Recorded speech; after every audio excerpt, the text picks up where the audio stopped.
Noswaith Mae wythnos yma wedi bod yn drist ond hefyd ddathliad o fywyd da iawn.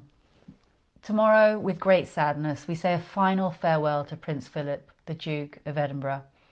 Prince Philip was a man who devoted his life to this country for over 70 years in support of our Queen.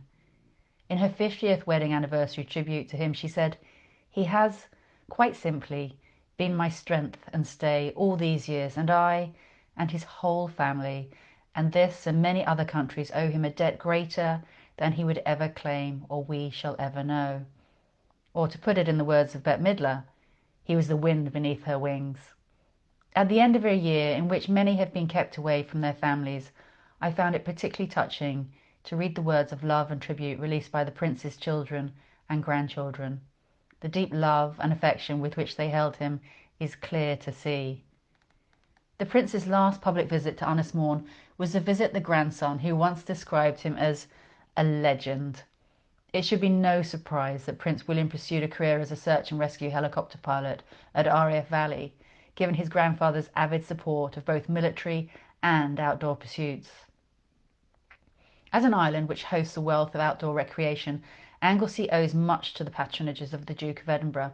He was chair of the Central Council for Physical Recreation for nearly 60 years, patron of the National Playing Fields Association, two-time president of the Royal Yachting Association, former president of the British Sub-Aqua Club, and patron of the Camping and Caravanning Club.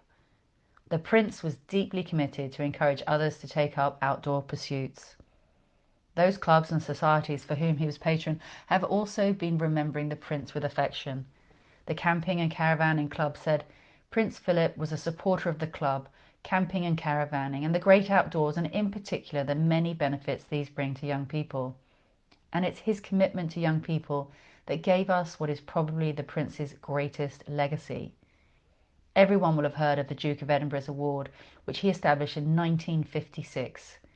Having been through a disrupted and challenging childhood himself, he wanted to give young people the opportunity to become resilient and learn practical life skills. The Prince had a 70-year relationship with the Outward Bound movement, which grew from his formative years at Gordonston. He was an active chairman of its board of trustees for many years and took the inspiration for his award from his early involvement with the first ever Outward Bound Centre here in North Wales. He once described his award as a do-it-yourself growing up kit, and it now covers 140 countries and has influenced the lives of millions.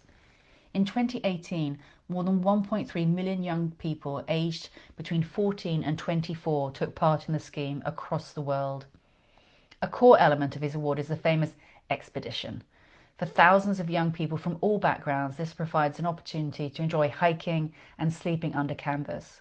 And for many, this is an experience they might not otherwise have had. Anglesey, of course, is a popular destination for teams of youngsters who pitch up on local sites like the Anglesey Outdoor Centre to camp.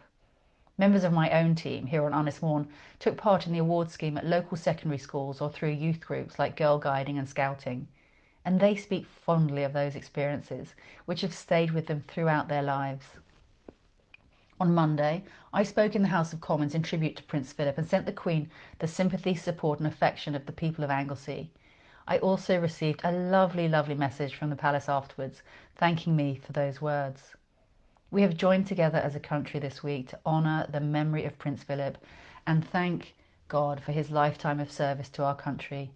And tomorrow, at our last farewell, we know that whilst he may be gone from our sight, our Duke of Edinburgh will never be absent from our hearts.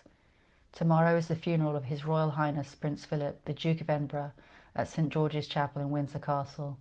Our nation will stand united in respect for a man who dedicated his life to the service of the United Kingdom and to the Commonwealth. Tana tro nesa.